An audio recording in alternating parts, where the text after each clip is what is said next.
que le son de cette cloche puisse se répandre, résonner partout dans le monde du Dharma, partout, même dans les endroits les plus sombres. Tous les êtres puissent entendre et surpassent le cercle de la vie et de la mort. Et revient vers l'esprit original, originel pour être exact. C'est l'esprit de l'éveil, la nature de l'éveil en chacun.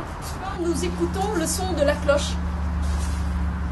Tous nos facteurs perturbateurs de l'esprit, toutes les pensées, toutes les émotions, tout ce qui nous perturbe à l'esprit, s'évapore, se dissipe comme des nuages ou comme de la fumée. Notre esprit se calme, s'apaise, notre corps se tranquillise et nos lèvres esquissent un sourire. Tant qu'il existe des êtres qui souffrent dans le monde de l'enfer, ils n'acceptent pas un état de Bouddha.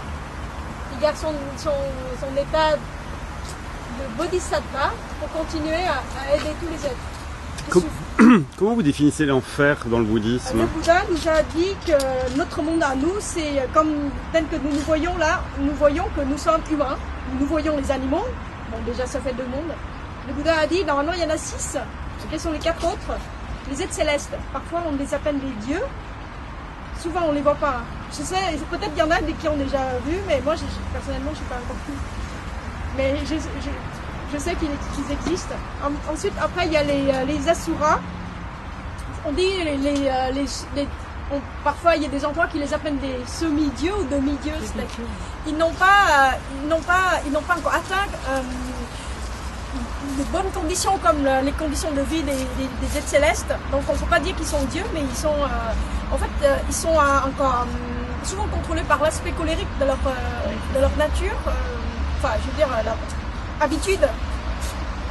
Et donc on dit les asuras, donc ça fait 2 catégories.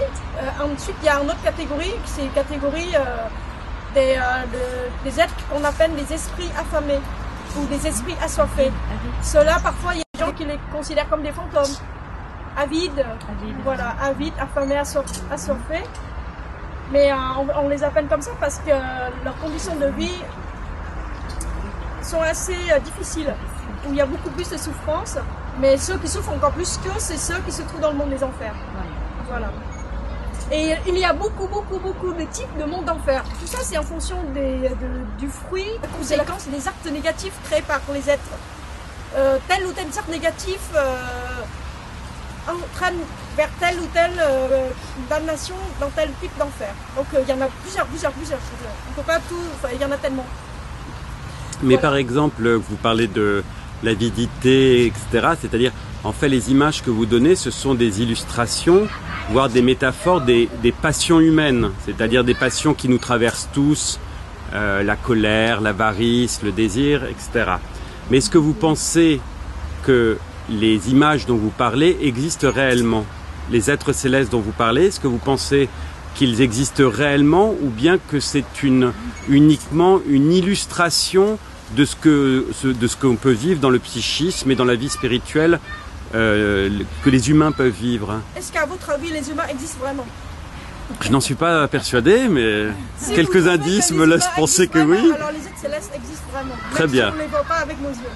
C'est tout ce que j'ai à dire. D'accord, mais c'est un noble acte de foi. Voilà. D'accord. En fait, un être humain, il existe. Qu'est-ce qui compose un être humain? C'est les 5 agrégats de formation. Et tant que nous pratiquons bien et nous arrivons à voir ces 5 agrégats qui nous composent, qui fait un être humain, si on comprend nous-mêmes ce qui nous compose, notre vraie nature à nous, on verra la vraie nature de l'univers. On sait pourquoi l'univers a été créé, ainsi de suite. Et alors là, si on atteint cette réalisation, alors on surpasse le cercle de la vie et la mort. Alors,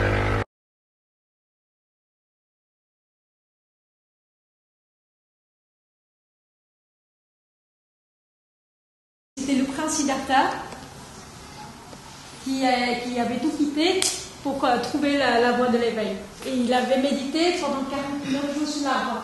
Après, cet arbre a été appelé l'arbre de la Bodhi. Et il avait atteint l'éveil au bout de 49 jours. Et quand il avait atteint l'éveil, il voyait que il voyait la vérité absolue en quelque sorte. Il voyait la vérité absolue. Il voyait qu'il avait dit un autre mot, après qu'on a toujours retrouvé dans les sutras.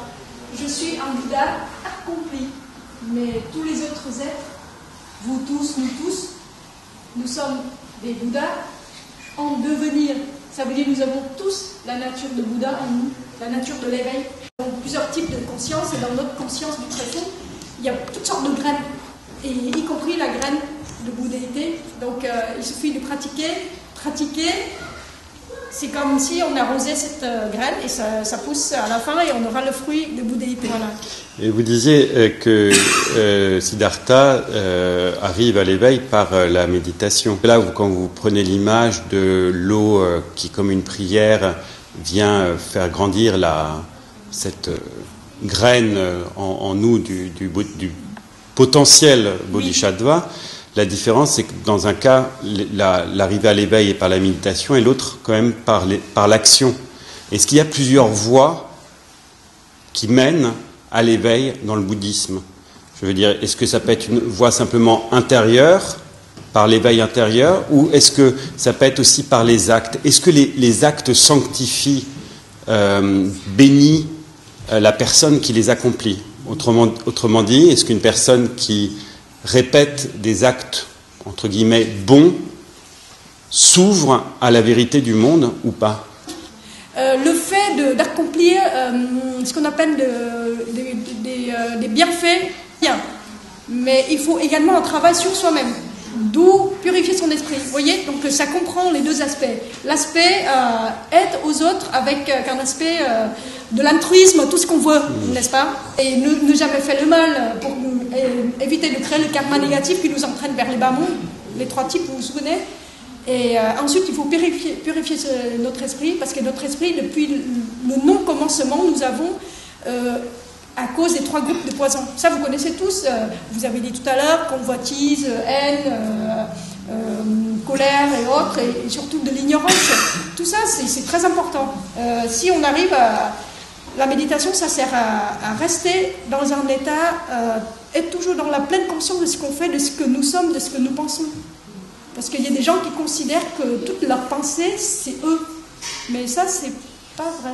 Et pourquoi la Terre alors? S'il y a plusieurs mondes parallèles ou mondes qui se complètent, pourquoi y a-t-il l'existence de la Terre et de l'être humain? Ông nói tại sao nếu mà có nhiều thế giới tại sao lại có cái nhân duyên và làm cái người rất là biến hóa, cái người là cái trung tính nhất để có thể đi lên hoặc đi xuống. Ça dépend le karma que nous revient d'être un animal ou revient réincarner dans le monde du ciel ou réincarner dans l'enfer, ça dépend de notre karma. Et nous propres sous cet être humain, c'est-à-dire que nous avons déjà, avant, depuis, comment dire, des vies précédentes, nous avons déjà créé des bons karmas pour que d'être la chance d'être un être humain.